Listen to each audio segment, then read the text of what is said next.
Recording in progress.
Bismillahirrahmanirrahim. Assalamualaikum warahmatullahi wabarakatuh.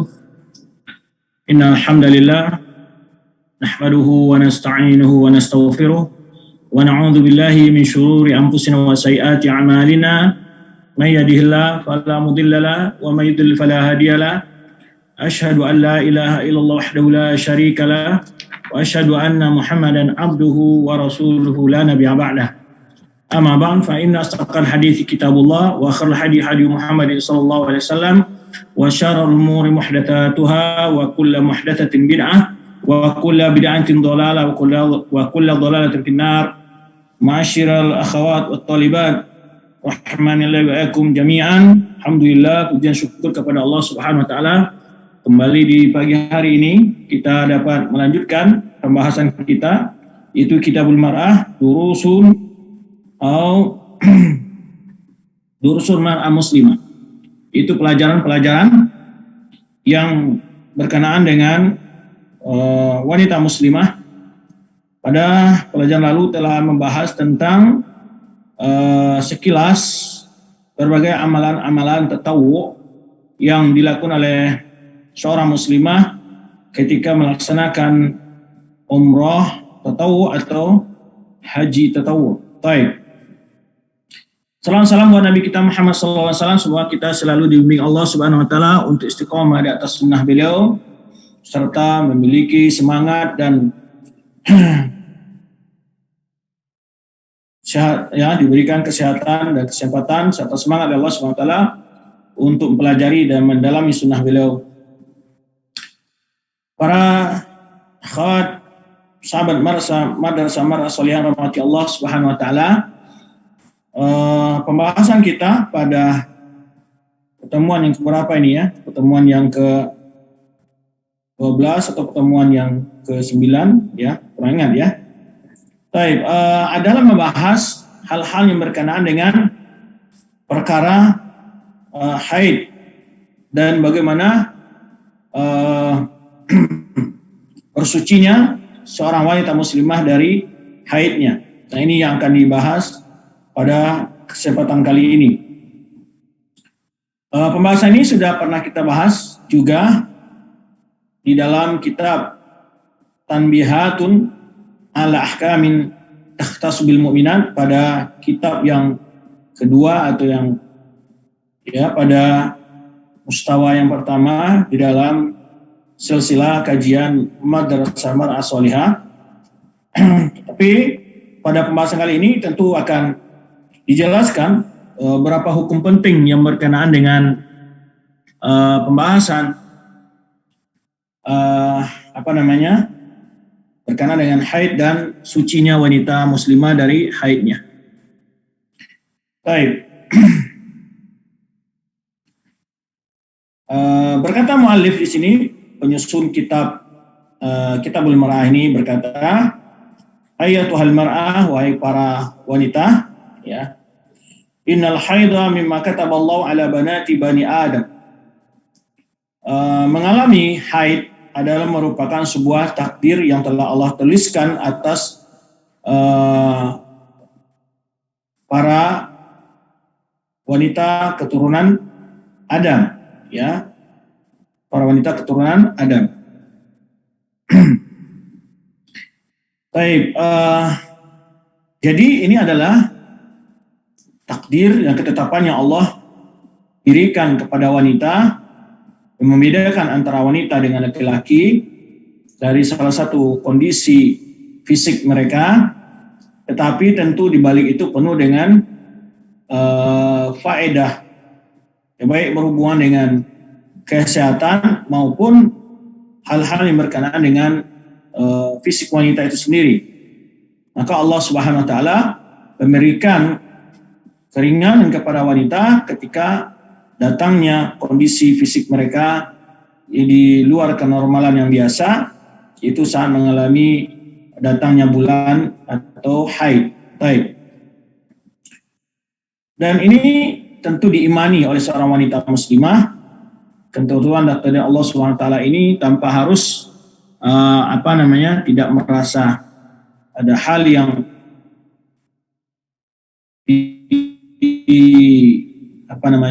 berbentuk rasa penyesalan atau ketidaknyamanan dari apa yang telah Allah takdirkan bagi setiap seorang muslimah.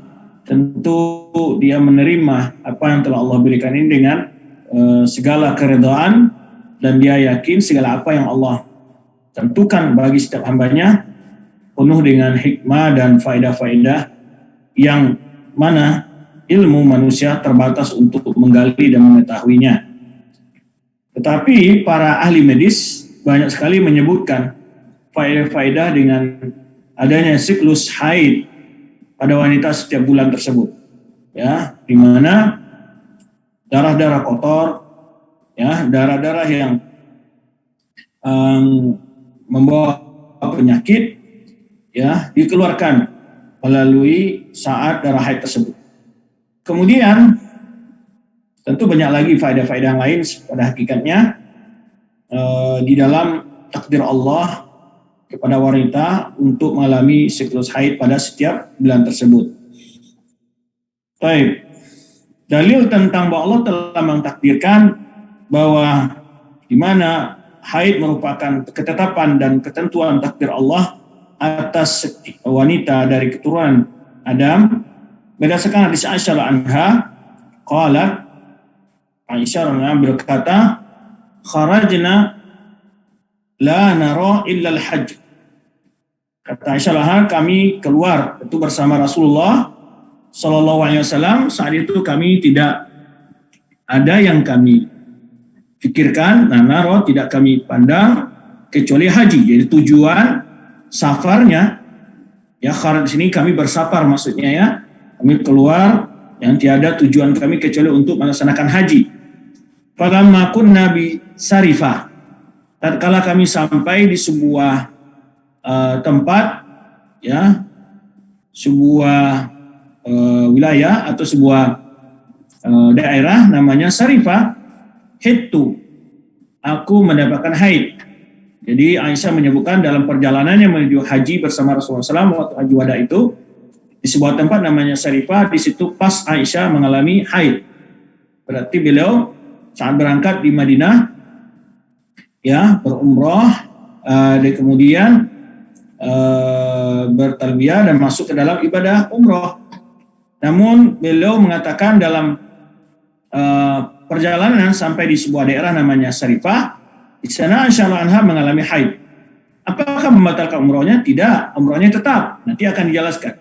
Jadi orang haid boleh nggak umrah? Boleh, cuman dia tidak boleh tawaf di Ka'bah. Nah, ketika itu pada khala alaihi Rasulullah SAW. Jadi ketika itu kayaknya Rasulullah SAW beristirahatlah dari kelelahan perjalanan di daerah Sarifah ini. Jadi ketika di tempat tersebut Aisyah anha mengalami haid. Nah, lalu Rasulullah SAW masuk ke tenda Aisyah dan mendapatkan Aisyah wa ana abki ketika itu sedang menangis. Ya, inilah fitrahnya seorang wanita, ya, dia menangis karena tidak dapat melaksanakan ibadah umrah sempurna sebagaimana yang akan dilaksanakan oleh para wanita-wanita muslimah yang lain, para sahabiat saat itu berumrah bersama Rasulullah SAW. Ketika Aisyah menangis, Rasulullah bertanya, malaki, kenapa? Ya, ditanya oleh Rasulullah SAW, kenapa engkau menangis begitu, ya? Ana fisti, apakah engkau haid? Qultu na'am, jawab Aisyah, ya, aku haid. Qala inna hadha amrun kataballahu ala banati bani Adam. Ini sudah takdir Allah pada setiap wanita dari keturunan Adam. Jadi di sini juga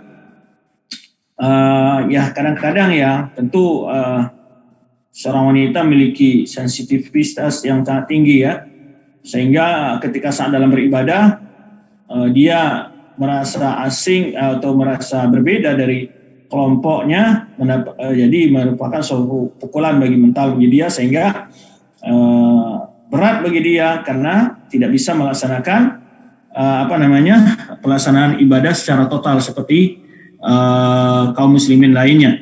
Nah, ini yang jadi pikiran Aisyah saat itu sehingga Aisyah menangis, ya, gitu. Namun Rasulullah SAW mengatakan itu sudah takdir, sudah ketetapan Allah atas setiap wanita. maka tidak perlu disesali dan tidak perlu pula ditangisi, ya. Nah, hadis ini diriwayatkan oleh Al-Bukhari dan Muslim. Namun hadis itu cukup panjang, ya.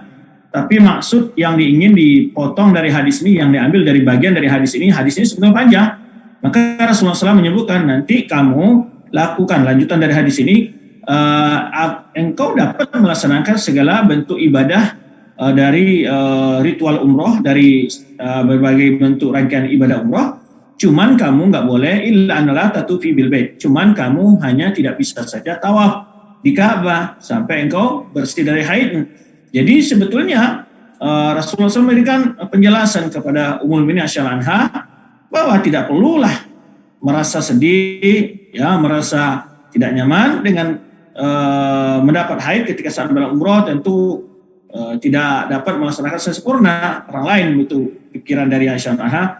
Maka Rasulullah mengatakan engkau boleh melaksanakan apa saja dari rangkaian ibadah umroh, cuman kamu tidak bisa tawaf di bait saja, itu aja perbedaan kamu. Nah, itu sebetulnya lanjutan dari hadis ini. Tapi hadis ini hanya yang ingin diambil dari hadis ini oleh penulis di sini adalah menunjukkan bahwa haid itu sudah merupakan takdir ketetapan dari Allah Subhanahu wa taala pada setiap wanita. Baik.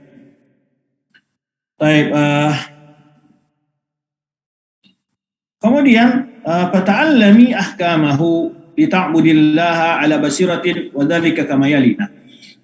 Karena ini sudah merupakan hukum dan ketetapan Allah Subhanahu wa taala secara kauni kepada setiap wanita, maka seharusnya lah setiap wanita mengenal hukum-hukum perkara-perkara yang berkenaan dengan haid ini. Fata'allami, belajarlah hukum-hukum haid itu agar engkau beribadah kepada Allah ala basirah, dengan memiliki ilmu, ya, dalam beribadah kepada Allah membawa berdasarkan ilmu.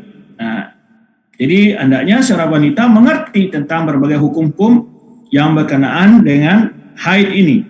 Fata'allami, ya, ahkamahu, maka pelajarilah hukum haid tersebut.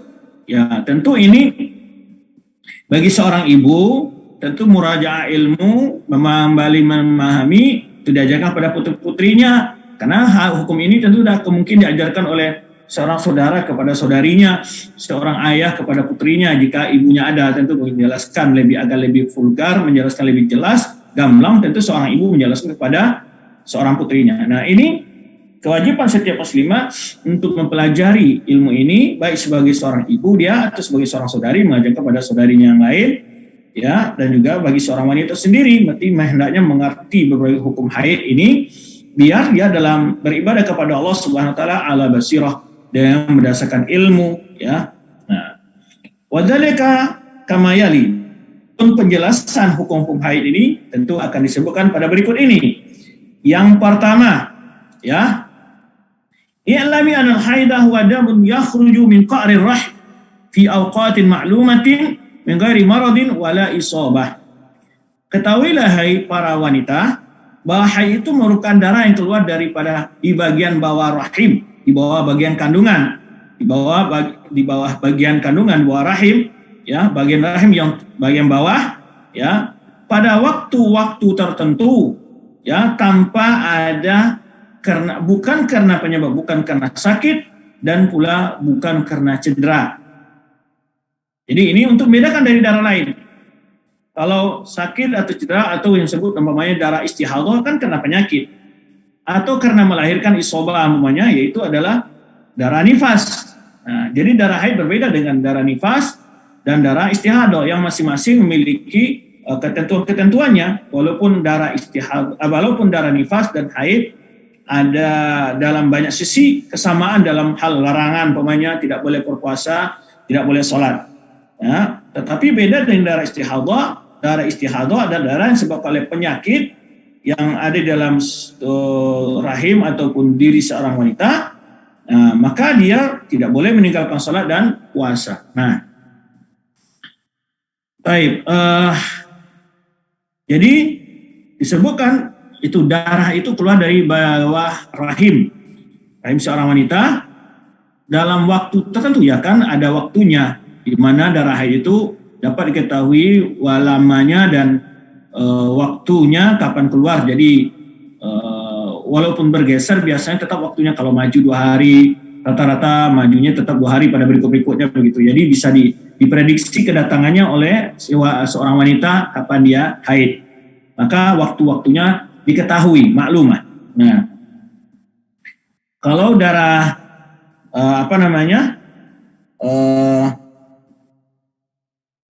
kalau darah nifas kan diprediksi hanya keluarnya saat melahirkan. Kalau darah istihadah itu tidak bisa diprediksi karena dia penyakit. Itu yang pertama, mengenal pengertian darah haid dulu dijelaskan di sini. Mengenal pengertian darah haid.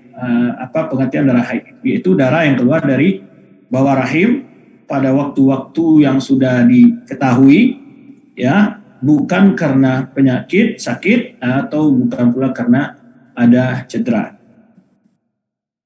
Baik, yang kedua, nah itu pengertian darah haid, yaitu di darah ini yang keluar setiap bulan. Kalau darah nifas kan tidak keluar setiap bulan. Jadi kalau ditanya apa perbedaan darah nifas dengan darah haid? Ada beberapa sisi, di antaranya adalah darah haid itu darah yang keluar setiap bulan. Ya, darah tabiinya darah yang memang Allah. Adapun darah nifas darah yang keluar setiap melahirkan. Kemudian darah haid datang setiap bulan. Kalau darah nifas kan nggak setiap bulan, ya, setiap kali melahirkan. Baik. Kemudian nanti berbeda lagi dari sisi lama. Kalau darah haid paling lama berapa? Ada yang menyebutkan 7 hari, ada yang menyebutkan 15 hari, antara ulama. Kalau darah nifas paling lamanya itu dibatasi 40 hari. Baik. Adapun batas paling sedikitnya tentu tidak ada, ya, bisa 1 hari, bisa sebentar, ya, kalau darah nifas. Kalau darah haid juga demikian. Baik, yang kedua penjelasannya ada kapan seorang wanita haid. Akal sinni tahidu fil mar'atu ghaliban, yaitu umur paling rendah. Biasanya wanita itu telah mendapatkan kedatangan darah haid atau datang bulan. Bapak, berapa umur yang terkecil wanita itu haid? Nah, secara umum itu tis'a sinin. Pada umur, ya, aqallu sinni tahidu fil mar'atu ghaliban tis'u sinin, yaitu 9 atau tis'a sinin, 9 tahun, umur 9 tahun rata-rata, ya, anak itu sudah mulai haid. Nah, dan tentu banyak hukumnya, ya, perlu diketahui bila wanita sudah haid berarti dia sudah baligh. Nah, di saat itu dia sudah wajib menutup auratnya, ya. Tidak boleh lagi keluar terbuka sebagian dari auratnya. Wajib untuk auratnya, wajib dipisahkan tempat tidurnya dari saudaranya. Kemudian dia wajib melaksanakan sholat, wajib melaksanakan puasa. Nah, jadi banyak hukumnya harus diketahui ketika seorang wanita telah haid. Nah, kenapa dikenal umur paling kurang itu, paling cepat itu, umur yang paling kecil seorang wanita haid, ya, supaya tidak menimbulkan keraguan pada seorang wanita, ya, walaupun badannya kecil umpamanya, tapi dia atau badannya bonsor, kemudian dia dapat haid umur 9 tahun, jadi orang tuanya sudah mengetahui hal itu adalah haid dan tidak dikhawatirkan terjadi sesuatu pada diri anaknya. Karena sebagian, ya, kita tidak menyadari bahwa sebagian tidak mengetahui bahwa umur yang paling cepat datangnya haid seorang wanita itu adalah pada umur 9 tahun. Nah, artinya tentu ini berhubungan dengan kurikulum pendidikan dalam keluarga maupun di sekolah tentunya.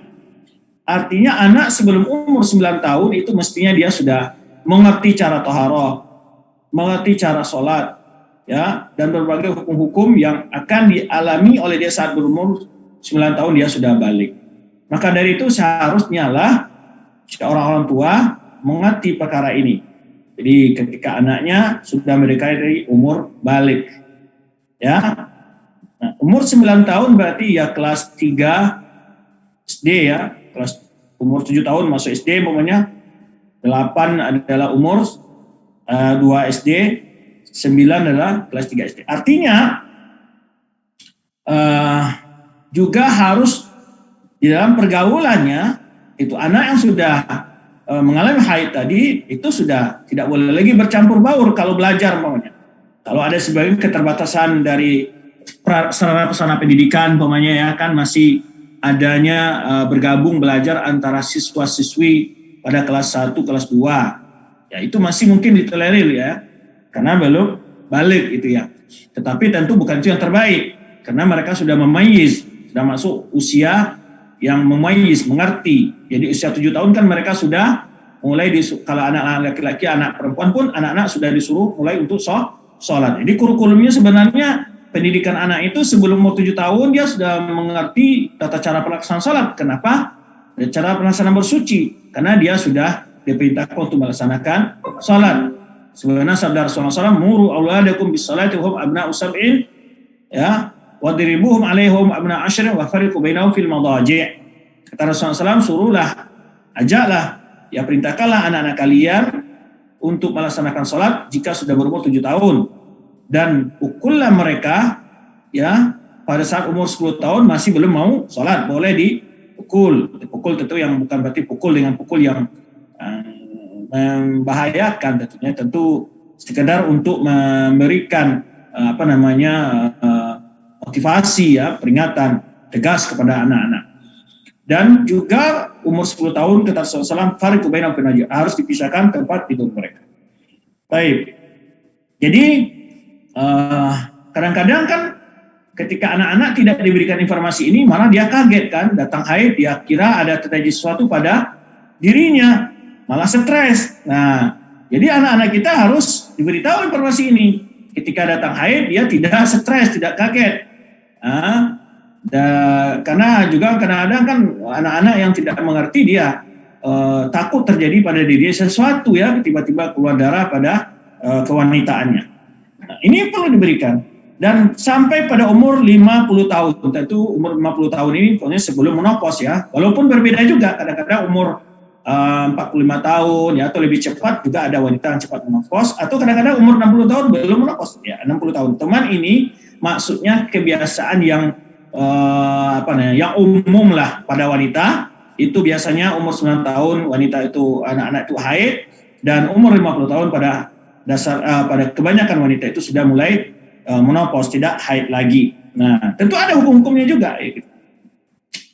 Dalilnya adalah yaitu firman Allah Subhanahu wa taala dalam surat At-Talaq ayat 4, yaitu wallatina ya'isna minal mahid min nisaikum. Wanita-wanita yang sudah tidak haid lagi, yang sudah berhenti dari haid dari wanita kalian, inirtabtum, jadi kalian ragu tentang menentukan idahnya, fa'iddatuhunna salasatu asyhurin. Jadi umpamanya di umur sudah tidak haid lagi, atau wanita memang juga kadang-kadang ada wanita yang tidak haid juga gitu kan, atau wanita yang tidak ada yang kadang-kadang 3 bulan nggak haid, bermacam-macam lah kondisi teman, itu bukan kondisi normal ya, jarang-jarang ada, cuman ada kadang-kadang wanita mengalami hal seperti itu. Nah, jika sudah menopause terjadi perceraian, perselisihan ya, maka wanita tadi iddahnya yang tidak haid itu berapa? 3 bulan. Kemudian wallati lam tahid walam yahid, wanita yang belum haid. Nah, jadi kalau anak sebelum berumur 9 tahun sudah menikah sebelumnya umpamanya, kemudian dicerai oleh suaminya dan dia belum haid, atau umur 12 tahun belum haid ya, maka idahnya adalah 3 bulan. Jadi kalau bagi wanita yang haid, idahnya 3 kali haid. Nah, itu perbedaannya. Di agama kita ini memiliki solusi ketentuan hukum yang jelas dalam berbagai peristiwa kejadian yang dialami oleh setiap manusia. Khususnya wanita tentu dalam perkara haid. Jadi kalau wanita udah ada menopause, maka idahnya jika terjadi ada perceraian dalam usia demikian tidak haid lagi, apa karena dia sudah menopause atau belum datang haid, maka idahnya lah 3 bulan kata Allah Subhanahu wa taala. Wa ulatul ahmali ajalahuna yadhur hamlauna. Kalau wanita itu hamil, kalau wanita itu hamil, maka dia memiliki idah khusus. Apa idahnya orang hamil? Sampai melahirkan. Jadi tidak terkait dengan masa, tidak harus 3 bulan. Kalau dia terjadi perceraian pada kandungan sudah 9 bulan, ya 2 hari setelah perceraian dia melahirkan, berarti idahnya cuma 2 hari kemarin, sudah lahir anaknya, nggak ada idahnya lagi. Berarti boleh nikah Ustaz setelah dia melahirkan. Ya, selesai idahnya boleh nikah. Itu kalau idahnya orang hamil gitu. Atau bisa lebih 3 bulan. Ya, dia baru kandungannya 1 bulan. Tentu menunggu berapa? 8 bulan kalau yang normal 9 bulan kandungannya. Jadi tidak 3 bulan dia. Kenapa? Karena kondisinya berbeda nih.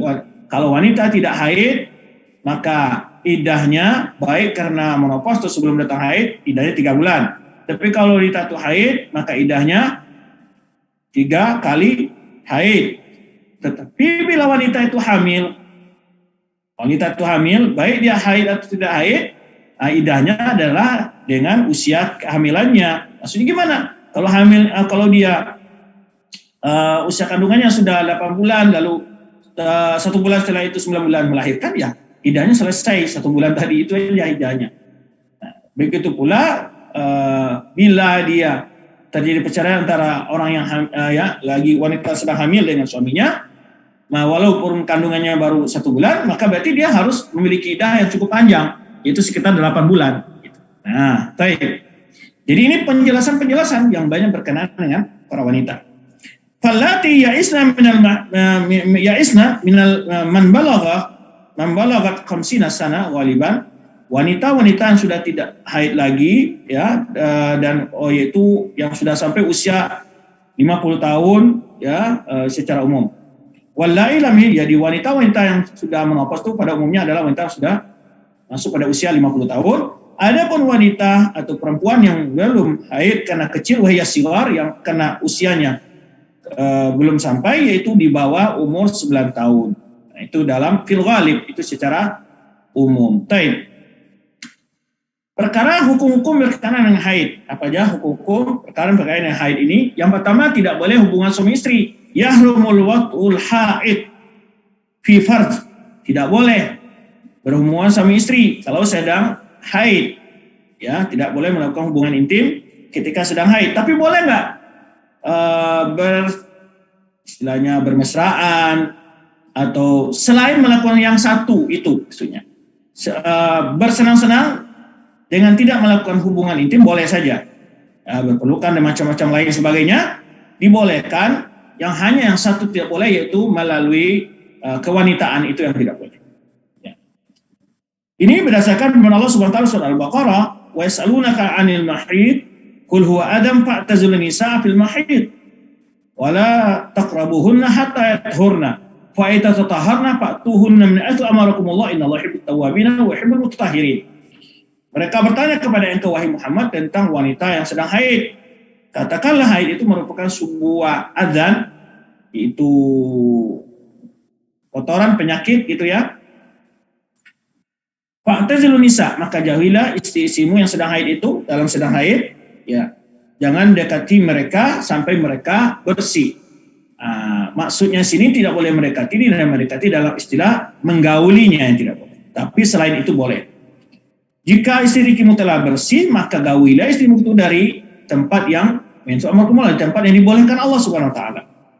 Innallaha, karena Allah mencintai orang-orang yang bertaubat dan mencintai orang-orang yang mutatahhirin, orang yang mencintai kebersihan. Jadi kekotoran itu wanita itu, maka bagaimana Islam ini mengatur hubungan segala hal ya, sampai yang sedetail-detail begitu diatur oleh Islam. Ini menunjukkan kesempurnaan agama kita yang mulia ini ya, menunjukkan bahwa agama ini bukan rekayasa, bukan hasil pemikiran manusia, tapi merupakan wahyu dari Allah Subhanahu wa taala. Kalau orang-orang orientalis, orang liberalis menganggap bahwa agama Islam itu budaya orang Arab, ya, ciptaan pemikiran manusia menurut mereka gitu, bukan wahyu dari Allah. Nah, ini sangat membuktikan bahwa agama ini adalah wahyu dari Allah Subhanahu wa taala, sehingga ada aturan-aturan. Ketika wanita itu ada dalam keadaan haid, itu mereka dalam keadaan tidak layak untuk digauli karena kotor dengan darah haidnya itu. Maka jauhilah, kata Allah SWT, ketika wanita sedang haid ya, sampai mereka bersih dari haidnya, dan mandi wajib tentunya setelah haid itu, mandi haid. Ini masuk wala taqrabuhunna, ini maksudnya tidak boleh mendekati dalam arti menggaulinya ya, karena ada penjelasan dalam hadis yang lain nanti. Jadi maka diharam menggauli wanita yang sedang haid itu sampai yaitu berhentinya darah keluar dari darah haidnya, berhenti darah haidnya, dan wanita tadi mandi. seorang istri tadi mandi wajib, bersuci dari mandi haidnya, ya, bersuci dari haidnya. Baik, karena Allah SWT katakan tadi wala taqrabuhunna hatta yatuhurna. Jangan kalian menggauli ya istri kalian sampai istri kalian itu bersih, bersuci, mandi, ya. Maka apabila mereka telah bersih, suci, maka gaulilah dari arah yang diperintahkan Allah Subhanahu wa taala. Itu yang pertama. Apa hukumnya orang lain? Pertama adalah tidak boleh digauli. Yang kedua apa?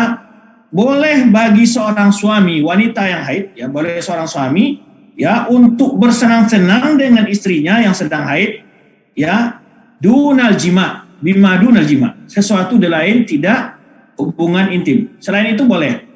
Nah, dibolehkan, ya. Yang tidak boleh itu adalah melakukan hubungan intim pada bagian kewanitaannya. Tidak boleh. Ya. Berdasarkan sabda Nabi sallallahu alaihi wasallam diwakilkan Imam Muslim, isna'u kulla syai'in illa nikah. Boleh kamu lakukan terhadap istrimu itu apa saja kecuali melalui nikah. Nikah maksudnya adalah jima atau menggauli istri pada kewanitaannya. Baik. Jadi boleh dengan perkara selain dari itu, gitu ya. Karena peserta kajian kita ini mungkin banyak ada juga yang di bawah umur, maka kita tidak terlalu vulgar menjelaskannya. Maka ini semoga pelajaran yang kita ajarkan ini para akhwat nanti akan menjadi ustazah, tentu mereka akan lebih bebas ya menjelaskan, ya. Kalau ustaz menjelaskan kepada akhwat kadang-kadang tentu perlu ada jaga batasan-batasan rasa kesopanan, ya, rasa ketidaklayakan, hal-hal bahasa-bahasa yang perlu dipilih. Maka disinilah pentingnya para wanita itu harus faqih, harus juga mengerti hukum-hukum ini. Maka ketika wanita sama wanita yang menjelaskan tentu akan lebih terang, ya, akan lebih jelas dan akan lebih mengerti maksudnya. Tentu tidak digunakan bahasa-bahasa kiasan. Tapi semoga bahasa-bahasa kiasan yang tadi ya mungkin juga hampir-hampir terang ya gitu bahasanya bisa dipahami. Baik, jadi boleh bagi seorang suami bersenang-senang dengan istri yang sedang haid kecuali melakukan satu hal, yaitu menggauli pada bagian kewanitaannya. Tidak boleh. Maka Rasulullah melakukanlah segala apa saja kecuali nikah. Yang nikah maksudnya apa? Menggauli seorang istri pada kewanitaannya. Yang ketiga, ya, dianjurkan bagi seorang suami wanita yang haid tadi apabila ingin melakukan sesuatu dengan istrinya yang sedang haid, hendaklah meletakkan sesuatu pada bagian kewanitaan istrinya itu, yaitu dilapisi dengan kain. Dilapisi dengan kain. Jadi kalau dia ingin bersenang-senang dengan istrinya, ya, supaya tidak sampai pada titik yang dilarang tadi, maka dia harus menutup bagian yang sensitif dari kewanitaan itu dengan kain, ya, kain, ya. Jadi kata Alif ini, yusanu li zawjil haid idza ara minha syai'an istimta'an ayulqiya ala farjiha thawban, ditutup pakai kain, ya. Lima ruya an ba'di azwaji Nabi SAW, sebenarnya yang diwakilkan dari sebagian istri Nabi SAW bahwa Nabi SAW bersabda, bahwa Nabi SAW karena idza ara minal haidi syai'an, Rasulullah SAW bila menginginkan sesuatu dari istrinya yang sedang haid, maka beliau meletakkan di bagian kewanitaan istrinya itu kain untuk menutupinya pada bagian khusus yang tersebut. Hadis diwakilkan Imam Abu Daud. Ini maka dianjurkan, ya, jika seorang suami ingin bersenang-senang dengan istrinya, dan istrinya lagi dalam keadaan datang bulan, maka dianjurkan untuk meletakkan sesuatu pada menutupi bagian kewanitaan istrinya, yaitu kain atau yang semisalnya. Baik.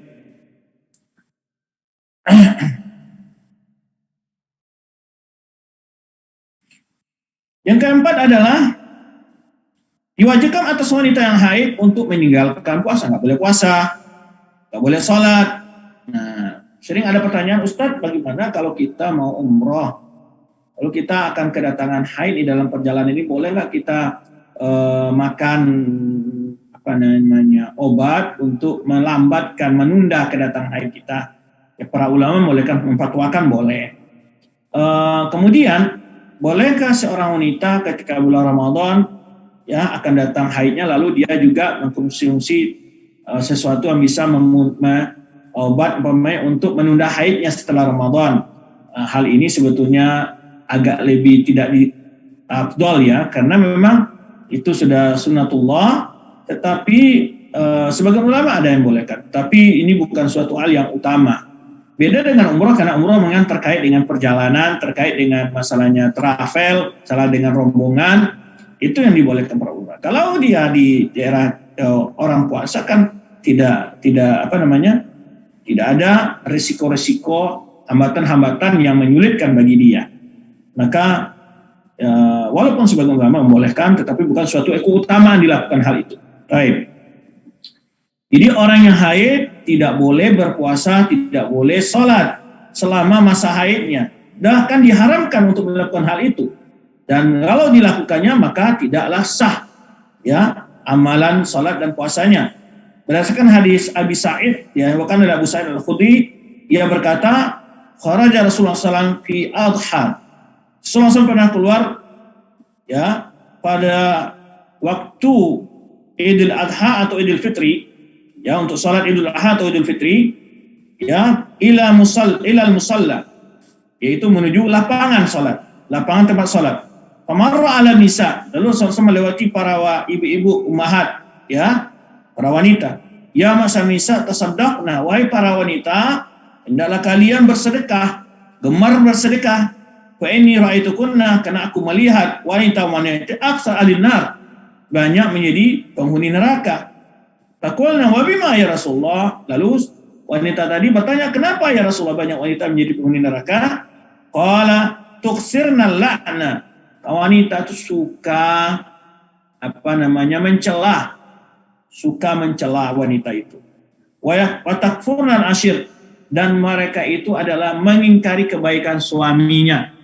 Nah, ini banyak wanita itu bagaimanapun ya suaminya baik sama dia, kalau satu kali tidak mendapatkan sesuatu keinginan dari suaminya, maka sebutkan dalam hadis, ma ra'aitu minka khairan qat, aku tidak pernah melihat kamu berbaik sama saya. Nah, itu kata-kata sering, biasalah kalau lisan wanita. Nah, ini ilmu psikologi wanita, kalau dia konsultasi ya, maka seorang ustadz juga harus paham ya bagaimana seorang wanita itu kalau dia sedang curhat, sedang meminta menjelaskan suatu hal, itu kadang-kadang over dalam menceritakan sang suaminya. Jangan terlalu cepat ditanggapi ya. Kadang-kadang ustadz yang baper, mudah terpengaruh dengan akhwat ya, meminta suatu pendapat, langsung katakan, oh kalau begitu suaminya udah nggak layak dicerai. Nah, begitu. Kita harus paham kejiwaan wanita itu. Di antara kejiwaan wanita di sini adalah yuksir nala'an. Itu wanita tidak memiliki pendidikan, masukan ya, kebanyakan wanita masuk di sini. Insya Allah para wanita-wanita yang ikut dalam madrasah Salihah, insya Allah tidak ada di antara hal yang ini. Mudah-mudahan ya, kita berharap demikian. Suka mencela, ya, wa takfurna asyid, tidak berterima kasih pada suami. Ya, maka dia katakan suami saya begini, tidak pernah memperhatikan saya, tidak pernah. Nah, itu sudah bahasanya wanita begitu, ya. Kemudian Rasulullah menyebutkan, ma'ra'aitu min naqsati aqlin wa din, aku tidak melihat dari seorang yang paling kurang akal dan agamanya, adhaba lirubi rajulil hazim, sangat berat tantangan fitnahnya bagi seorang laki-laki yang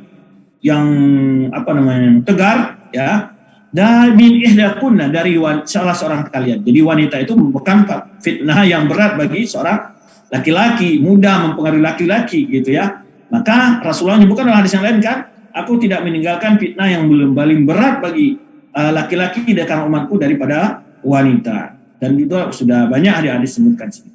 Tapi apakah hadis ini itu menunjukkan kehinaan bagi wanita? Apakah hadis ini sebetulnya terdapat pelecehan wanita atau menunjukkan kehinaan atau tidak mulianya seorang? Tidak. Hadis ini adalah menunjukkan bahwa ingin mengangkat derajat wanita itu untuk meninggalkan hal-hal yang mudah dilakukan oleh mereka bermaksiat. Jadi ketika Rasulullah SAW mengatakan kebanyakan wanita itu penghuni neraka, ya bukan maksud di sini adalah wanita-wanita yang tidak taat. Kalau wanita taat tidak akan menjadi penghuni neraka. Wanita yang salihah tidak akan penghuni neraka. Ya, yang dimaksudnya kebanyakan wanita itu ya jatuh ke dalam perbuatan-perbuatan yang disebutkan oleh Rasulullah di sini. Ketika Rasulullah menjelaskan itu menunjukkan agar para wanita waspada dengan sifat itu. Tinggalkan oleh kalian sifat itu. Karena yang banyak menyebabkan wanita masuk neraka karena tidak meninggalkan sifat-sifat seperti ini. Jadi ini bukan maksudnya melecehkan, merendahkan wanita, tapi adalah untuk mengangkat derajat wanita tadi dan menjadi wanita-wanita yang tidak terjerumus ke dalam neraka dan selamat dari sifat-sifat yang membawa mereka ke neraka. Sama sekali ini tidak seperti yang dipahami oleh orang orientalis, yang dipahami oleh orang-orang liberal ya. Wanita banyak di neraka berarti ini penghinaan, pelecehan. Enggak. Ini adalah di mana melihat sebab-sebab yang ada. Ya, kan boleh jadi juga wanita itu adalah ya, masuk neraka juga tidak berarti mereka kekal di dalamnya. Ya. Kalau dia seorang orang beriman masuk neraka, wanita tadi dia tidak akan kekal di dalam neraka tersebut pastinya. Ya. Baik, jadi hadis ini tidak mengandung makna adanya merendahkan wanita, tapi adalah memwanti wanita-wanita jangan tidak terjadi ya masuk wanita masuk ahli neraka kan maksudnya adalah wanita-wanita yang tidak beriman, wanita-wanita yang tidak berakhlak, wanita yang tidak beramal saleh itu maksud. Maka dimotivasi oleh hadis ini adalah agar wanita menghindari sifat-sifat tersebut. Ya, ketika ditanya Rasul menyampaikan kebanyakan wanita itu masuk neraka. Kata aku melihat banyak penghuni neraka itu kalangan wanita, kata Rasulullah SAW. Lalu para sahabiat, ummahat dari sahabiat bertanya, kenapa ya Rasulullah? Maka disebutkan sebabnya. Nah kebiasaan ini kan memang banyak lakukan oleh wanita. Bahkan kadang wanita-wanita yang sudah terbiasa juga ke majelis ilmu juga sulit meninggalkan kebiasaan suka mencela, ya, suka bergunjing, suka mengupas, suka menghina, suka melaknat, ya, taktu yuksirna laknat. Dan kurang berterima kasih kepada suami. Nah, itu rata-rata ya maksudnya. Maka wanita ini mengetahui kelemahan mereka, diberitahu oleh Rasulullah SAW agar mereka memperbaiki diri mereka. Ya, baik. Kemudian poin yang lain disebut di sini adalah bahwa wanita itu merupakan memiliki kekurangan dari sisi kemampuan kecerdasan akalnya, ya, karena lebih banyak emosional, kemudian agamanya. Kenapa? Karena wanita itu dijadikan saksinya ya, 2 orang wanita banding 1 orang saksi laki-laki. Kenapa? Wanita itu tidak stabil, dia sangat dipengaruhi oleh perasaan dan emosional. Ya, bisa saja karena sayang dia tidak berbuat adil dalam saksinya, karena benci dia tidak beradil dalam saksinya, karena lagi bete dia tidak beradil dalam saksinya, maka harus ditopang oleh wanita lain menjadi satu saksi laki-laki sama dengan 2 orang wanita baru 1 saksi dari sebanding dengan 1 kesaksian laki-laki. Baik, maka juga disebutkan yang banyak menyebutkan runtuhnya ya laki-laki yang teguh, yang gagah, yang kuat, kadang-kadang juga remuk, juga takluk di hadapan para wanita. Nah ini maksud juga bahwa seorang laki mesti waspada dengan wanita. Baik, qulna ya, lalu bertanya lagi itu, wama nuksanu dinina. Para ummahat sahabat tadi bertanya kepada Rasulullah, kenapa kami disebut kurang agama ya Rasulullah? Wa aqlina ya, dan juga kurangnya akal kami wahai Rasulullah. Nah, akal di sini ya adalah kemasukan dari bendingan emosionalnya. Bukan berarti tidak ada wanita yang cerdas dari laki-laki ya. Tapi ini maksudnya secara umum. Maka Rasulullah ketika ditanya, alaysa syahadatul mar'ati misla nisfi syahadatir rajul. Nah, dari segi maksudnya akalnya tadi bukan berarti wanita tidak cerdas ya, tapi kecerdasannya kan mudah terpengaruh. Jadi di sini kekurang akal maksudnya bukan kurang cerdas, cuman dia wanita lebih dominan perasaan dan emosional. Maka Rasul menyebutkan Rasulullah SAW menyebutkan alaysa syahadatul mar'ati misla nisfi syahadatir rajul, bukankah persaksian wanita itu separuh dari persaksian laki-laki, yaitu tadi yang kita sebutkan, jika seperti disebutkan dalam ayat yang surah Al-Baqarah ya ayatul dain menyebutkan kan, kalau tidak ada 2 orang laki maka datangkan 1 orang laki dengan 2 orang perempuan. Nah, jadi persaksian wanita itu separuh persaksian laki-laki, itu disebut nafsu aklinya, bukan karena cerdas. Qulna bala, para ummahat sahabiat menjawab iya benar. Padahal kami nuksani akliha, itulah maksud dengan kurang akalnya. Alaysa idza had lam tusalli wa lam tasum. Kalau Rasul menyebutkan lagi, ini dalil yang ingin diambil nih, bahwa wanita itu tidak boleh salat dan puasa ketika sedang haid. Yaitu bukankah apabila wanita itu haid, dia tidak salat dan tidak berpuasa, maka sahabiat dan karena ummahat sahabiat menyebut, ya Rasulullah, itu yang dimaksud kurang agamanya. Kekurangan agama ini bukan menunjukkan kerendahan wanita. Dia tidak, kan apakah dia tidak kurang agama artinya dia mendapat hukuman? Tidak, karena memang cuman kondisinya dia saat tidak salat dan tidak puasa itu menunjukkan kekurangan di sisi agama dibanding laki-laki yang mereka tidak mengalami kondisi seperti wanita, yaitu terhenti dari melaksanakan salat dan puasa saat sedang haid. Nah, itu maksud. Berikutnya adalah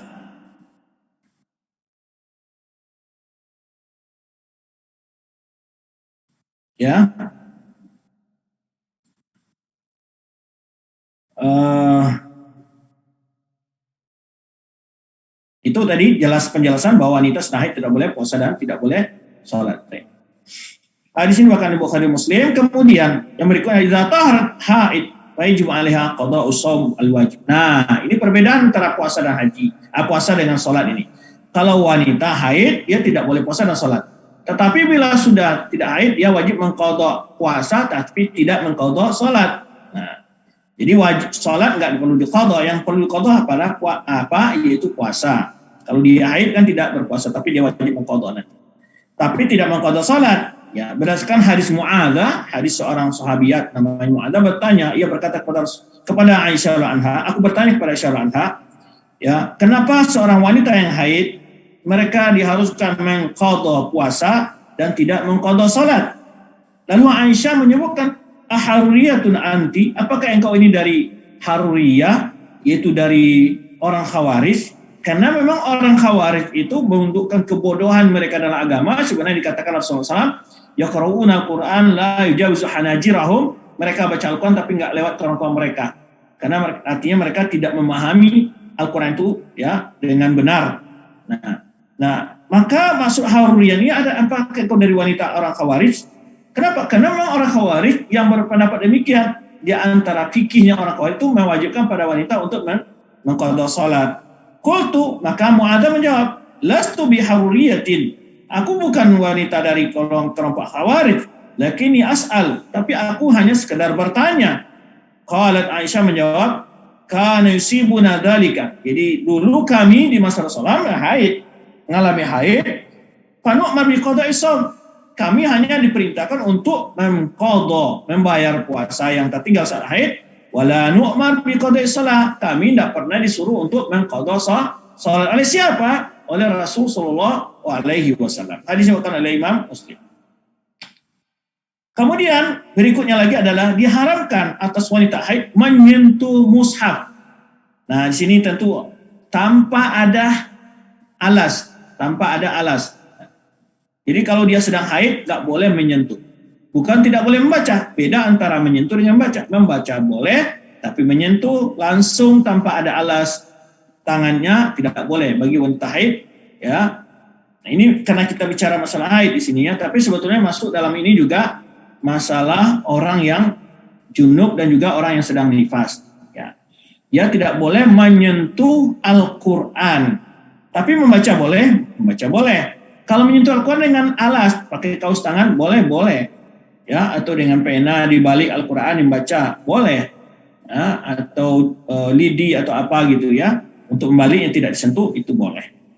Karena jumhur ulama melarang wanita haid untuk menyentuh, ya, bukan membaca tanpa ada alas.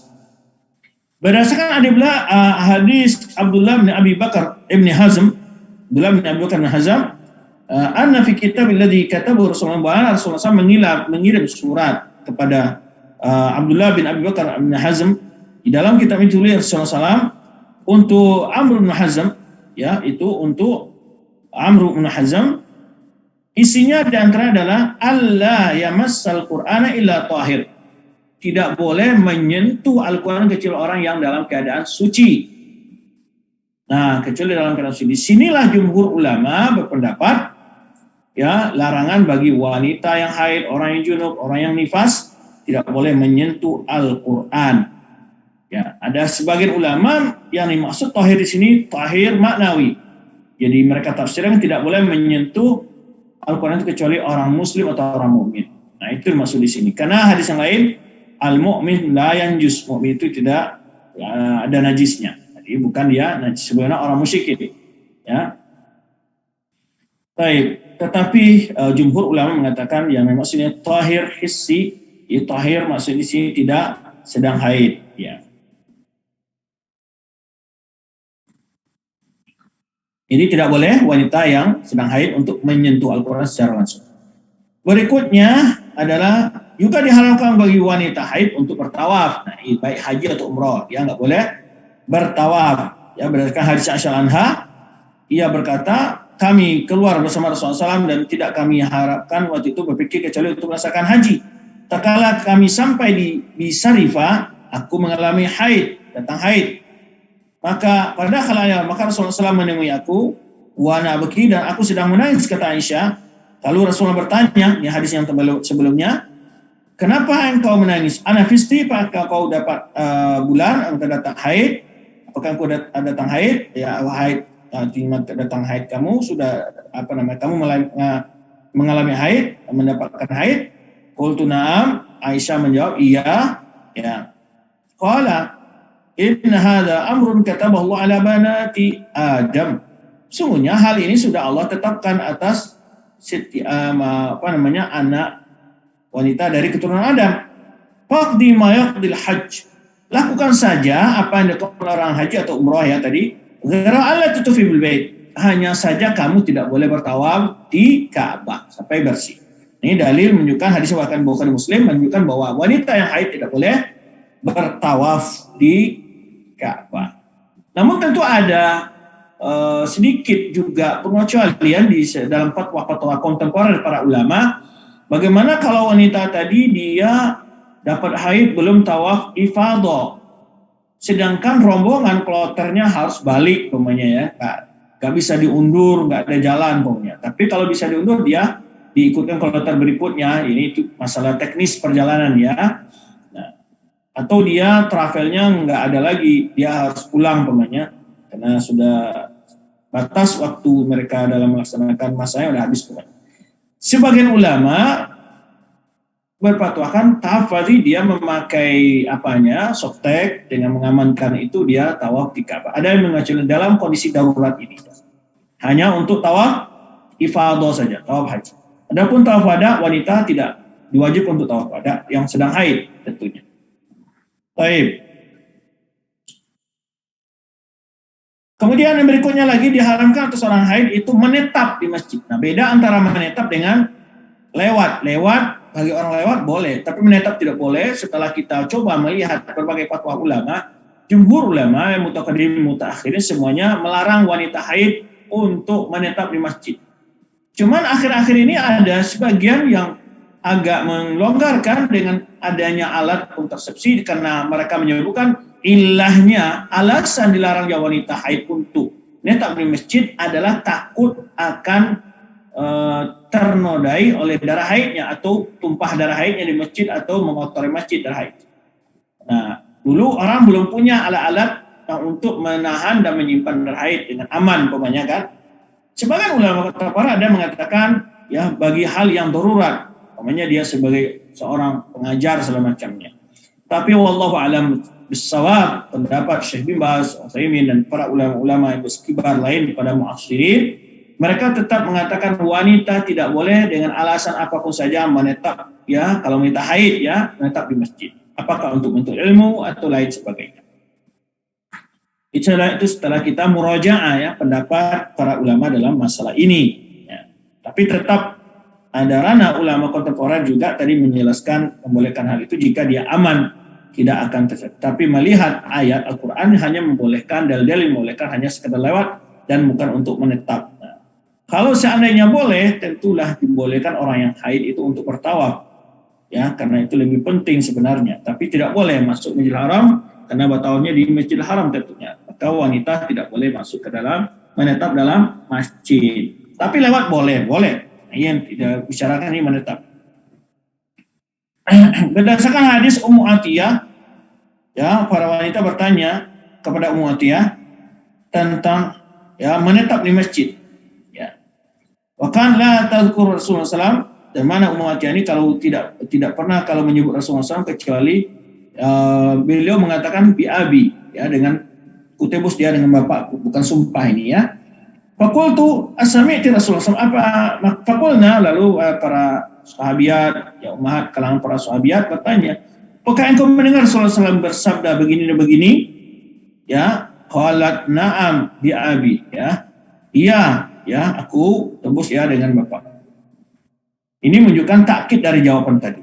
Faqala, benar Rasulullah SAW menyebutkan menganjurkan kepada awatiqu zawatu khudur atau awatiqu wa zawatu khudur, itu wanita-wanita perawan, wanita-wanita yang haid dibolehkan ya untuk menyaksikan salat Idul Fitri Idul Adha dan menghadiri doa kaum muslimin.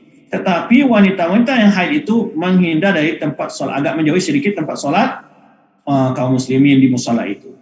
Fakultu haid, lalu ada yang bertanya, maksudnya orang haid? Fakultu awalaysa tasyhadu Arafah. Maka Ummu Atiyah menjelaskan, bukankah wanita yang haid boleh itu masuk Arafah, ya, wa tasyhadu kada wa kada, dan menghadiri beberapa momen. Hadis riwayat Imam Bukhari, dan dibolehkan bagi wanita tadi lewat di masjid tapi tidak boleh menetap, ya, apabila memang terjamin tidak akan mengotori masjid, ya. Ketika dia lewat, ya, ini izin hanya untuk lewat, tidak untuk menetap. Berdasarkan hadis Aisyah anha, ia berkata bahwa Rasulullah SAW berkata kepadaku, kata Aisyah anha, tolong ambilkan yaitu khumrah, surbanku di dalam masjid. Aisyah mengatakan, fakultu inni haid, aku sedang haid. Ini berarti ma'ruf di kalangan para sahabiat itu bahwa orang haid tentu tidak boleh masuk ke dalam masjid untuk menetap. Nah, maka Aisyah ketika disuruh oleh Rasulullah SAW untuk mengambil selendang beliau ataupun surban beliau, Aisyah mengatakan saya sedang haid, ya, kan nggak boleh masuk masjid, gitu kira-kira maksudnya ya. Kemudian Rasul menyebutkan, ya, faqala inna haidataki laysat fi yadiki, sesungguhnya haidmu bukan pada tanganmu. Hadis riwayat Imam Muslim. Jadi ini dalil yang membolehkan, sekedar lewat dibolehkan, tapi tidak boleh untuk menetap dalam masjid. Baik. Kemudian perkara lain adalah seorang wanita yang haid boleh berzikir, zikir syariah, ya, membaca Al-Quran yang dapat dalam ayat Al-Quran juga, zikir syariah seperti ya berzikir boleh wanita haid itu. Tahlilkah, tasbihkah, tahmidkah, dan seterusnya, ibadah-ibadah zikir dibolehkan. Cuma sholat enggak dibolehkan. Dan tidak ada larangan itu. Ya.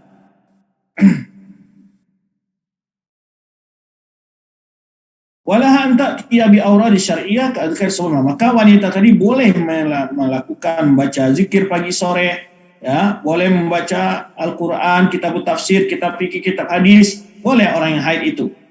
Ada pembaca Al-Quran, faqad dzaba aktsarul ulama ila mani'ha min qira'atil Quran. Jadi ada pembaca Al-Quran kalau secara langsung menyentuh Al-Quran itu adalah jumhur ulama melarangnya, tadi sudah kita jelaskan. Wa dzaba ila anha taqra'ul Quran, bahwa sebagian ulama membolehkan wanita tadi untuk membaca Al-Quran selama tidak menyentuh Al-Quran secara langsung dengan tangannya. Kemudian itu masalah ibadah-ibadah yang berkaitan dengan haid dan berhubungan dengan haid. Bagaimana dengan masalah adanya lendir kuning, kadroh, sufroh, itu lendir bercak ketika sedang haid atau sebelum haid, atau tidak pada masa haid. Kalau tidak pada masa haid, berarti itu tidak haid dan tidak perlu dijadikan pemikiran dan tidak ada hukumnya. Atau setelah selesai haid muncul lagi adanya lendir-lendir kuning atau agak berwarna coklat begitu, ya, kuning atau coklat, maka itu tidak dianggap haid kalau memang masa haidnya telah selesai. Kalau masa haidnya sudah selesai. Baik. As-sufra wa kadra, yaitu sufra adalah lendir yang agak kuning-kuningan atau kadra ada kecoklatan.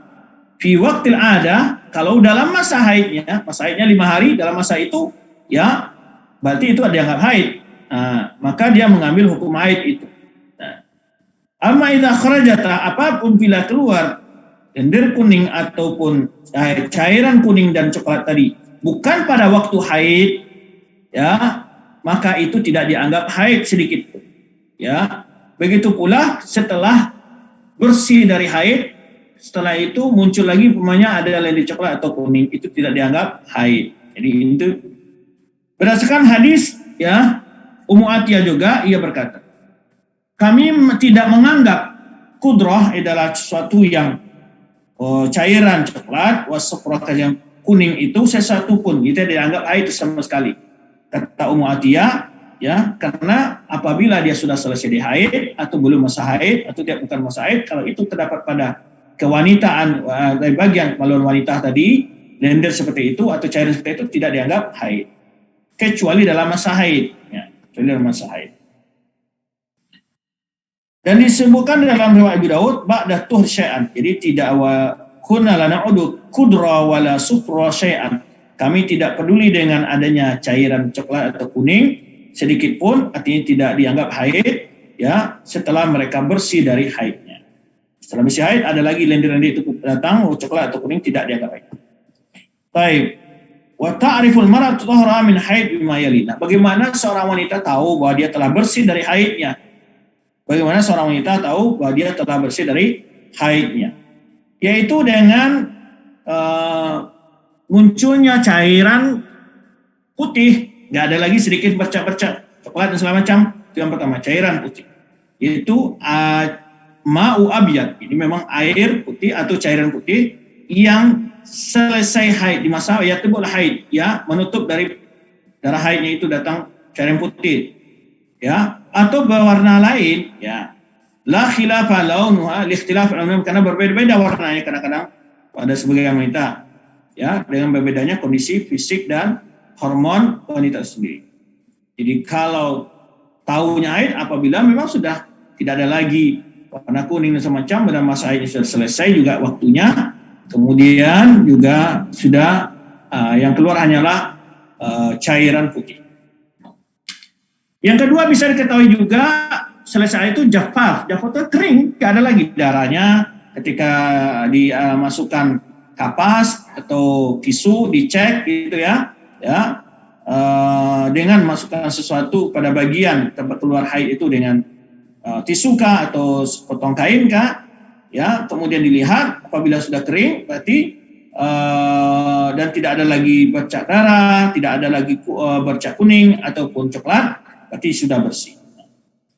Lalu setelah bersih dari haid, apa yang harus dilakukan oleh seorang wanita, seorang perempuan muslimah ya, wanita muslimah? Apabila sudah bersih dari haid, maka dia wajib mandi atau mandi wajib atau bahasa kitanya atau mandi besar ya, mandi besar.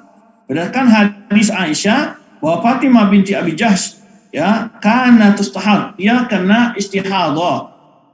Maka dia bertanya kepada Nabi SAW, qala dzalika ithrun. Rasul menyebutkan itu adalah irqun, itu adalah pengaruh urat ya. Walaysat bil haidah, itu bukan haid, kata Rasulullah SAW.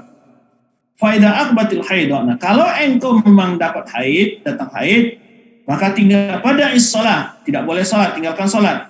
Wa idza adbarat, nah, apabila haidnya sudah selesai, faqtasili wa shalli, maka mandilah dan salat. Nah, ini syahid dari hadis ini. Ini yang ingin diambil poin dari hadis ini adalah ketika Rasulullah kalau sudah selesai haid, mandi dan berwudu ya, mandi dan salat, kata Rasulullah. Hadis ini karena Imam Bukhari dan Muslim. Ini adalah perkara kalau sudah selesai daripada haid, apa yang dilakukan oleh seorang wanita.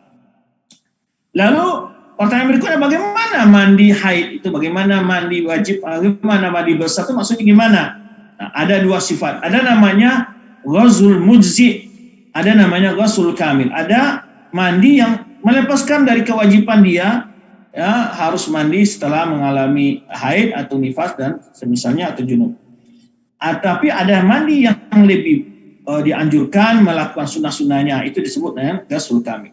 Nah, yang pertama adalah sifat tata cara mandinya, yaitu bahwa berniat untuk mengangkat hadasnya, bahwa dia harus berniat bahwa dia mandi selesai dari haidnya atau ingin bersuci untuk melaksanakan sholat dan lain sebagainya. Kemudian dengan membaca bismillah, kemudian menyiramkan air pada sebagian semua tubuhnya, berkumur-kumur, masukkan air ke hidung, ya, kemudian memasukkan air ke dalam pangkal rambutnya, ya, tetapi tidak harus membuka dari kepang rambutnya, ya tidak harus membuka dari kepang rambutnya apabila rambutnya berkepang atau sanggulnya tidak mesti dibuka, ya. Ikatan rambutnya nggak mesti dibuka. Kalau dia cukup dia menyampaikan air pada semua bagian kepalanya, yaitu dari pangkal rambutnya. Ada pun mandi yang masnun, yang dilakukan, apa yang dilakukan? Tentu pertama berniat tadi, kemudian baca basmalah, kemudian dia mengambil wudhu, ya, dicampur dengan sidir. Nah, kalau kita sekarang nggak sidir lagi, ya, tentu sudah sampo, ya, atau sabun. Nah, lalu berwudhu dulu.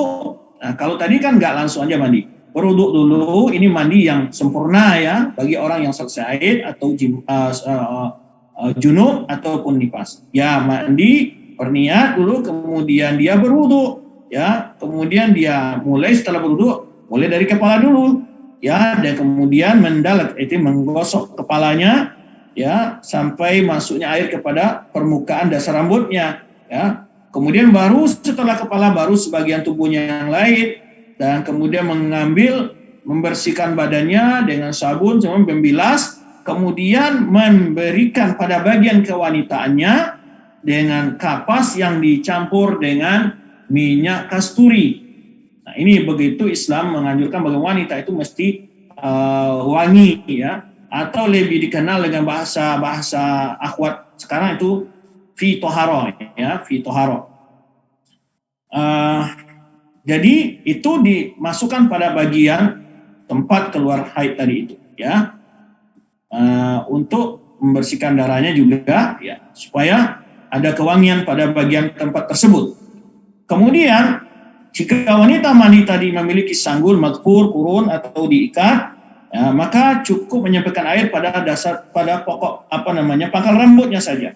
Tidak perlu dibuka kepang rambutnya. Berdasarkan hadis Aisyah anha, yaitu dakhalat Asma'u ala Rasulullah SAW. Jadi Asma binti Abu Bakar menemui Rasulullah SAW lalu bertanya, wahai Rasulullah, kaifa taghtasil ihdana idza tahurat minal mahid? Ya, bagaimana seseorang kita nanti wanita ini kalau mandinya apabila sudah selesai haid, bagaimana cara mandinya Rasulullah? Qalat, maka Rasulullah mengambil takhudhu sidraha, ambil sidir, kalau kita sedang sudah sabun, sampo dan airnya, lalu berwudu, kata Rasulullah berwudu, kemudian dia mencuci kepalanya, memandikan kepalanya, mencuci kepalanya, bersih kepalanya, kemudian waktu dulu jadi dengan menggosoknya sedikit sampai air masuk kepada permukaan pangkal rambutnya. Kemudian dia siram semua badannya, kata Rasulullah SAW. Kemudian dia ambil sefirsatan kapas tatahhar bihi, lalu dia colokkan daru masukkan situ untuk membersihkan darah yang ada pada bagian kewanitaannya. Tadi yang kita sebutkan dipakai sebagian minyak kasturi atau minyak wangi atau fitohar. Qala ya Rasulullah, lalu dia masih belum mengerti Asma ini. Qala ya Rasulullah, kaifa atatahhar biha? Bagaimana ya Rasulullah cara membersihkannya? Kata Rasulullah, ambil kapas, lalu masukkan kepada bagian itu. Lalu dia masih belum paham apa maksudnya ini. Lalu kamu ambil potongan kain, ya. Ini kata Rasulullah, firsataha, jadi potong kain, lalu kamu bersihkan dengannya. Jadi dia nggak paham apa maksudnya potong kain bersih dengannya itu apa. Akhirnya Aisyah memanggil Asma dan memberikan penjelasan. Nah, ini tadi yang kita sebutkan. Begitu juga Rasulullah dalam menyampaikan materi-materi itu juga menjaga kesempatan, menjaga tidak terlalu vulgar lah istilahnya. Ya. Maka gimana ya Rasulullah saya bersuci dengan kain tadi itu? Qalat Aisyah mengatakan, fa'araftu alladhi yakni anhu Rasulullah SAW.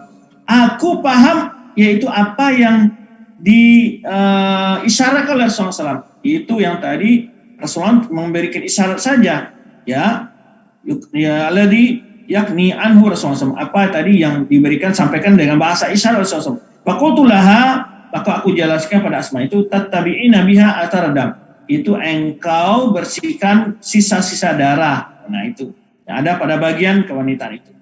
Nah, kemudian ditambah lagi dalam riwayat Imam Muslim, tatahhar wa tuhsinul tuhur, maka hendaklah engkau bersuci, berwudu, bersih dengan sempurna. Kemudian pertama engkau berwudu, ya, kemudian engkau siram kepalamu, kemudian engkau gosok, ya, dan menyampaikan air kepada seluruh bagian kepala dan dasar rambutmu. kemudian engkau bersihkan lagi dengan air. Setelah itu semua tersubbu alaihal ma, ya, itu pada bagian kepalamu dan rambut.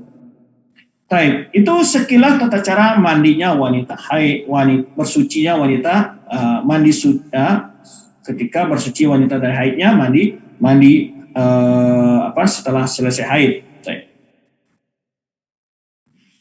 Ini sedikit ada masalah juga dibahas dari pembahasan ini.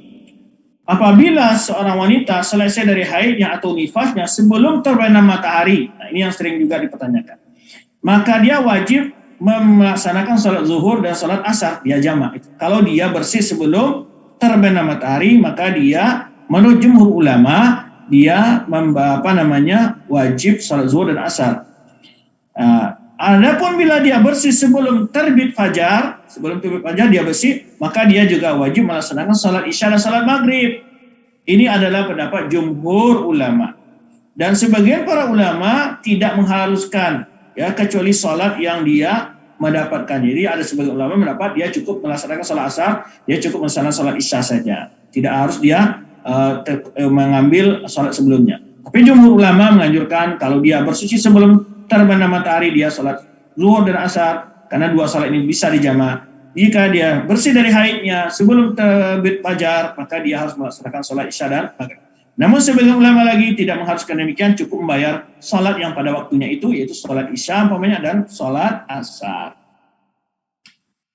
Baik, wahada huwas sahih. Nah, ini yang dirajikan oleh penyusun kitab ini. Beliau lebih merajihkan bahwa ketika wanita suci sebelum sholat terbenam matahari, dia hanya wajib membayar sholat asar saja. Demikian pula bila telah suci sebelum terbit fajar, dia wajib menjalankan sholat isya saja. Ini yang dirajikan oleh penyusun. Tetapi tadi kembali ulama jumhur justru mengharuskan wanita yang haid tadi untuk sholat zuhur dan asar jika dia bersih dari haidnya sebelum terbenam matahari. Dan juga menganjurkan untuk sholat isya dan maghrib apabila wanita tadi bersih dari haidnya sebelum terbit fajar. Baik. Masalah lain yang diperbincangkan juga apabila wanita itu mendapati waktu sholat lalu datang haid. Nah, ini kan pernah pertanyaan juga. Jadi orang udah azan Ustaz, kemudian 10 menit setelah azan ataupun setengah jam setelah azan langsung datang haid, dan wanita ini belum sholat padahal dia mendapati waktunya. Apakah dia wajib mengqadha atau tidak? Sebagian ulama pendapat wajib mengqadha karena dia sudah mendapati waktu itu namun dia tidak melaksanakan sholat, cuma kelalaian dari dia. Nah, sebagian ulama ada mengatakan tidak, karena memang dia kan waktunya muasa, waktunya masih luas. Wa idza khala ala marati waktu shalah, apabila wanita mendapati waktu salat, kemudian dia haid setelah mendapati salat itu dan dia belum salat, ya, ataupun dia nifas, nah, waqad adraka min waqtiha qadraka, dan dia sebetulnya mendapati waktu salat itu sebelum datang haidnya, itu bisa melaksanakan salat atau satu rakaat. Lazimah qadha'aha, dia harus membayar mengqadha itu karena kelalaian tadi dia terlambat melaksanakan salat. Ya, ini pendapat Syekhul Islam Ibnu Taimiyah. Tapi jumhur ulama yang lain berpendapat tidak harus mengqadha jika memang dia tidak memungkinkan untuk melaksanakan salat atau karena dia masih belum melaksanakan salat. Wallahu a'lam bishawab. Ini adalah beberapa perbincangan ulama. Yang selamat adalah maka selalu kita ingatkan kepada para mar'ah muslimah, para salihah, ya, wanita salihah, wanita muslimah, ketika terdengar azan, setelah selesai azan cepatlah berwudu, tinggalkanlah pekerjaan-pekerjaan urusan apa saja, kemudian laksanakan salat. Ya, apalagi kalau memang kita sudah merasa akan mendekati datang haid, supaya keluar dari permasalahan pertanyaan perasaan yang keraguan-raguan, dan kita tidak ragu-ragu. Padahal saya sebetulnya bisa salat, tapi haid saya sudah datang. Dan tadi sebetulnya masih ada waktu bisa untuk melaksanakan salat. Nah, kan menimbulkan was-was dalam diri kita. Maka oleh sebab itu antisipasi was-was itu, keraguan-keraguan itu dengan cara apa?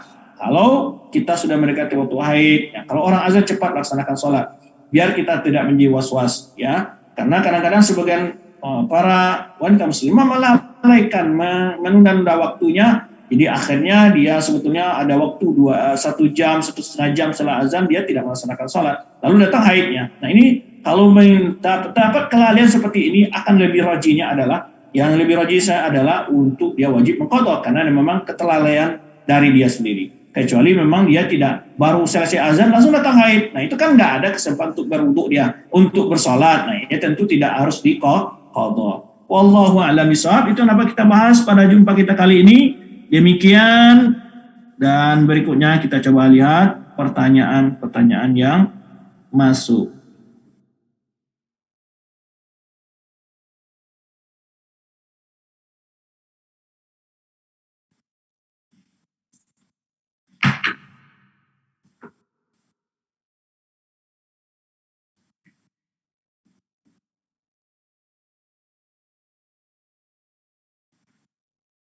Pertanyaan pertama, kebiasaan saya haid 5 hari, tapi di hari ke-6 ke-7 kadang keluar flek, tidak mesti kapan flek itu keluarnya.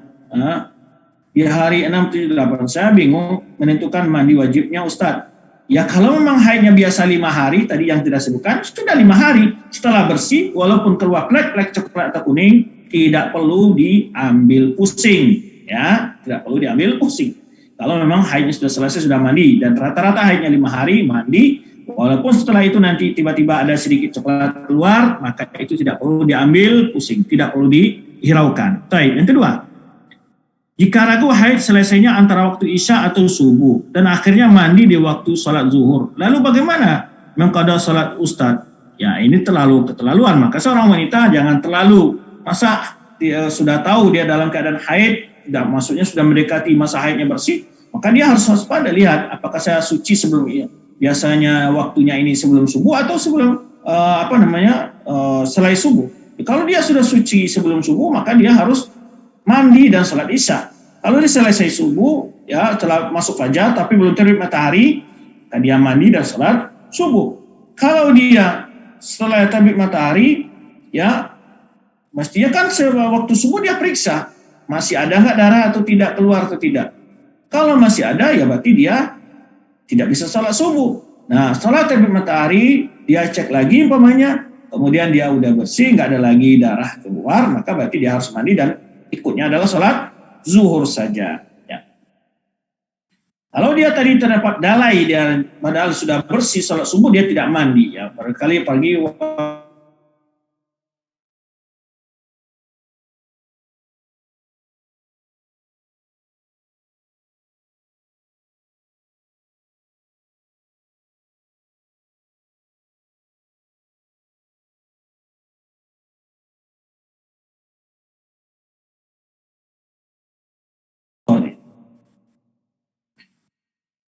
pertanyaan, wanita yang telah suci 3 hari kemudian keluar darah haid dengan sifat-sifat darah haid, kemudian suci lagi 3 hari kemudian keluar darah haid, apakah hukum dari wanita ini Ustaz? Nah ini pertama, apakah demikian selalu? Kalau selalu berarti haidnya 9 hari, itu aja. Ya, cuma terhenti saja oleh hari berapa hari. Kalau selalu begitu berarti kan haid semua. Kalau memang tadi sifatnya darahnya sama, sifat keluarnya bagian rasa yang dialami oleh penyerian saat keluar juga sama, tidak ada perbedaannya sama, warna haidnya juga, darahnya juga sama, berarti haid semua. Berarti haidnya 9 hari. Cuman ya hari ketiga, antara hari ketiga hari keempat agak keluar darah gitu. Kalau memang begitu setiap bulannya. Nah, kalau tidak, ya berarti tidak dianggap haid, maka melebihi dari kebiasaan haidnya dianggap darah istihadhah. Baik. Bagaimana tata cara mandi wajib dengan yang baik dan benar, karena terkadang merasa sulit.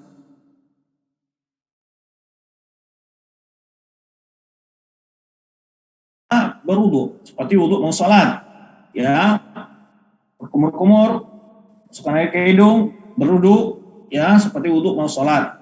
Setelah itu apa? Menyiramkan bagian tubuh yang kanan dan atas kepala ini, kepala dulu dibersihin, ya, disampo seluruhnya. Setelah itu dibersihkan, setelah disampo baru beranjak menyiram badan. Nah, sebenarnya yang disebutkan dalam hadis tadi yang diajarkan oleh Rasulullah SAW kepada Asma. Baik.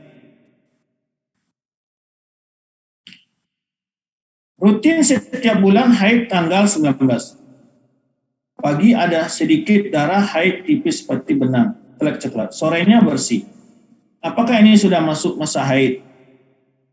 Ya, kalau memang rasa saat keluar itu sudah terasa haid, kondisi badan juga, ya, suhu badan dan juga kondisi badannya merasakan sedang haid, ya berarti sudah masuk haid.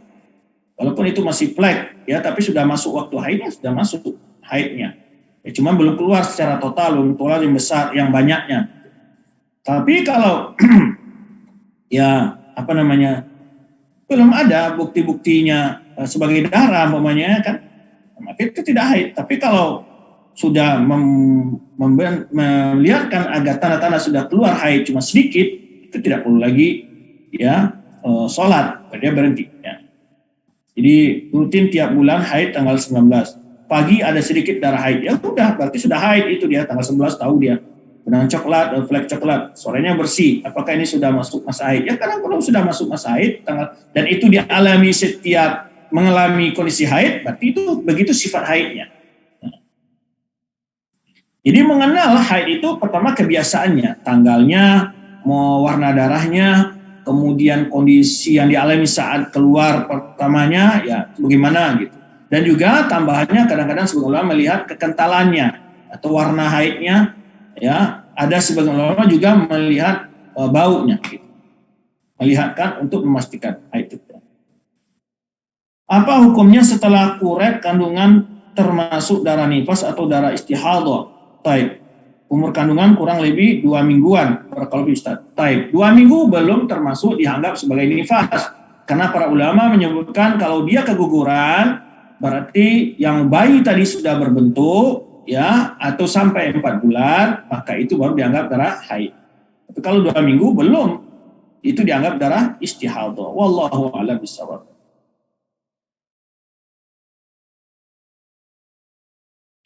Bagaimana cara menentukan waktu berhenti haid? Kalau keluar darah di luar masa haid itu apa harus mandi wajib cukup mengganti yang karena darah? Bagaimana cara menentukan waktu berhenti haid? Ya, inilah kadang-kadang wanita itu juga nggak mengerti. Ini dia tidak belajar nih. Cara menentukan waktu haid tadi sudah kita sebutkan tadi kan, bagaimana seorang wanita memang dicek dengan cara pakai kapas atau tisu, dilihat apakah masih ada tidak. Bagaimana? Ya dicek semua sehingga dia dapat mengetahui kebiasaannya lama masa haidnya. Ya, itu ya. Ima dengan tadi disebutkan 2 metode, yaitu diiringi setelah itu adalah lendir putih bersih atau memang sudah kering. Kalau keluar darah di masa haid itu harus mandi? Tidak. Kalau di luar masa haid itu darah istihadhah. Kalau bukan darah nifas itu darah istihadhah. Darah istihadhah gimana hukumnya? Nah, nanti akan datang juga penjelasan yang juga pernah kita jelaskan. Darah istihadhah dia harus wajib berwudu setiap mau sholat. Itu saja. Ya, dia tidak boleh meninggalkan puasa, tidak pula sholat.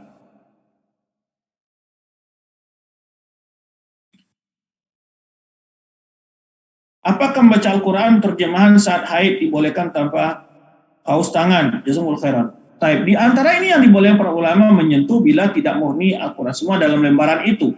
Tapi demi kehati-hatian lebih baik pakai kaos tangan. Demi kehati-hatian keluar dari khilaf dan menimbulkan keraguan pada diri kita. Namun sebagian ulama boleh kan kitab tafsir boleh disentuh karena tidak murni itu adalah Al-Quran. Itu sebagian pendapat para ulama. Mendekati masa haid tapi darah belum keluar. Anda berhubungan dengan suami. Ternyata setelah berhubungan ada warna kecoklatan seperti darah awal haid. Bagaimana? Ya sudah. Kalau saat mau belum nggak masalah.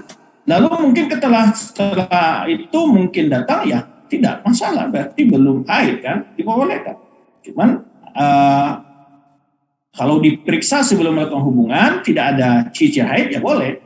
Namun setelah berhubungan mungkin karena ke emosional dan juga kondisi badannya tadi ke suhunya naik mungkin memancing keluar darah bisa saja. Tapi yang penting sebelum berhubungan dicek itu tidak ada ciri-ciri haidnya maka tidak berdosa.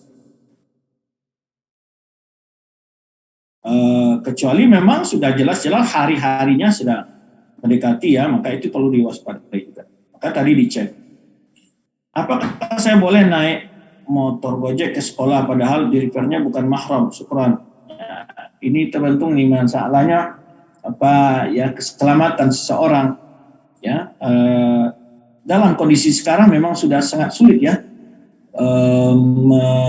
mengatakan atau menghindari persoalan seperti ini ya tapi yang tentu lebih aula dan selamatnya ya tentu dia lebih aman naik angkot daripada naik ojek sebenarnya, karena kalau ojek kan berkemungkinan untuk terjadinya hal-hal yang tidak ingin ini lebih besar. Dalam hidup ini kita berupaya untuk menerapkan ajaran agama kita maksimal mungkin. Kecuali kondisi-kondisi darurat, memang kepepet, sesuatu yang tidak ada solusi lain, dan Allah SWT itu memberikan kemudahan dalam hal itu.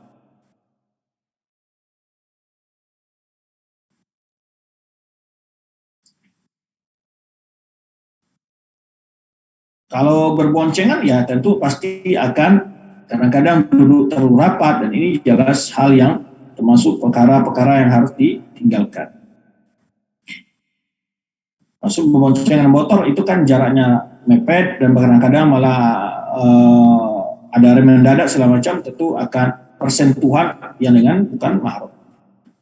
Di sini letak keharaman. Mau bertanya Ustaz, jika baru bersih dari haid jam 9 malam, apakah harus mengqadha salat maghrib dan isya? Barakallahu fikum. Ini sudah kita jelaskan tadi, ya jumhur ulama itu mewajibkan salat maghrib dan isya jika jam 9 malam dia sudah bersih. Apakah seorang wanita boleh tilawah Al-Quran di sekolah dengan mikrofon sehingga bahkan laki-laki non mahram pun mendengarkan syukran? Ini adalah hal-hal yang harus dihindari. Ya, wanita tidak boleh mengangkat suaranya di hadapan laki-laki, tapi bukan berarti suara perempuan itu aurat. Laki-laki boleh aja bicara dengan perempuan hal-hal yang memang hajat, ada keperluan jual beli dan tanya jalan segala macam, boleh saja. Tapi membaca Al-Quran dengan mikrofon suara yang mengeras, tidaklah pantas suara wanita itu diangkat, ya, dengan suara seperti itu. Apakah boleh seseorang minum obat penunda haid ketika ia hendak melaksanakan haji dan umroh? Ini sudah kita jelaskan juga dalam penyampaian materi tadi. Ya, ketika dia butuh dan kemungkinan besar dia akan mengalami kendala dalam perjalanannya, maka dibolehkan. Apakah ada dalil yang membolehkan membaca mushaf tetapi tidak menyentuh pada saat haid? Pada saat haid membaca Al-Quran itu dibolehkan. Ya, dibolehkan baca zikir-zikir ya, umum. Yang jangan dilarang itu adalah hadisnya menyentuh, yang bukan membaca. Gitu. Baik, itu berapa pertanyaan yang masuk?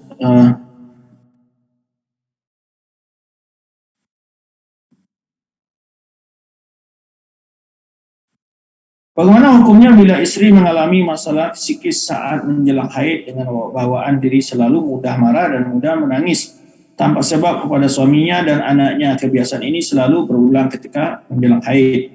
Apakah saya berdosa kepada suami dan anak saya? Mohon nasihatnya. Ya, tentu hal ini diiringi dengan kesabaran, dijauhi sebab-sebab untuk bawa kemarahan, ya, dan juga kadang-kadang mungkin juga berobat secara medis, ya. Ya, marah-marah yang tidak jelas, macam itu sebetulnya kadang-kadang juga bisa dikendalikan, banyak berzikir, banyak istighfar. Jika wanita mulai haid biasanya 6 hari pada dalam kondisi lagi sehat, namun jika wanita itu dalam kondisi sakit tapi seperti demam, masa haidnya bisa melebihi 6 hari seperti 12 hari. Masih keluar darah banyak disebabkan kondisi tubuh saya yang sangat lemah. Di hari ke-15 darah baru berhenti. Yang ingin saya tanyakan, apakah darah yang keluar lebih dari 6 hari tersebut terhitung darah istihadah, dan apakah sudah wajib sholat? Mohon nasihat. Taib. Kalau dia memang begitu selalu, berarti dia dan darah yang keluar itu tetap seperti darah haid, tidak berubah warnanya, ya tetap darah haid ketika sakit. Ya, maka itu berarti dia sudah diketahui oleh dia kalau sakit memang haidnya begini, kalau tidak sakit haidnya begini. Kecuali saat sakit tadi memang darah haidnya berbeda, baunya berbeda, warnanya berbeda, maka itu tidak dianggap darah haid, tapi dianggap darah istihadah. Ini kembalinya banyaknya haid ini dihukum kebiasaannya, ya, hukum kebiasaan.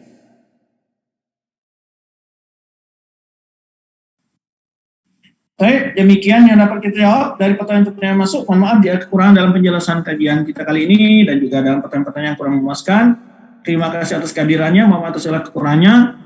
Allahu a'lam bishawab. Subhanakallahumma wa bihamdika asyhadu an la ilaha illa anta astaghfiruka wa atubu ilaik. Wassalamualaikum warahmatullahi wabarakatuh.